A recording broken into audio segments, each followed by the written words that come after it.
మనం చూసుకున్నట్లయితే ఎస్బీఐ కొత్త పథకాన్ని తీసుకొచ్చిందనమాట.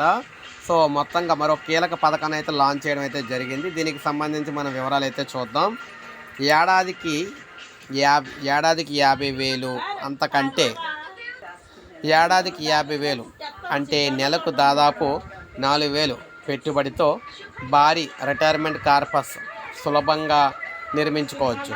ఇందుకోసం pension fund regulatory and development authority నియంత్రణలోని నేషనల్ పెన్షన్ సిస్టమ్ ఎన్పిఎస్ చాలా ఉపయోగపడుతుంది.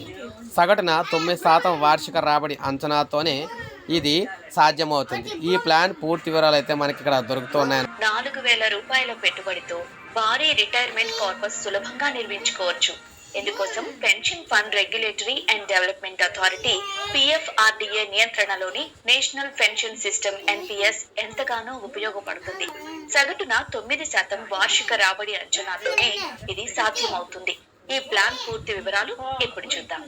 ఏటా 50,000 రూపాయలు పెట్టుబడిని 30 ఏళ్ల పాటు స్థిరంగా కొనసాగిస్తే 9% రాబడి అంచనాతో రిటైర్మెంట్ సమయానికి ఆ మొత్తం సుమారు 68,15,000 రూపాయలు అవుతుంది. ఇదే పెట్టుబడిని మరో 5 ఏళ్లు అంటే 35 ఏళ్ల పాటు కొనసాగిస్తే ఈ కార్పస్ 1,07,00,000 రూపాయల వరకు చేరుతుంది.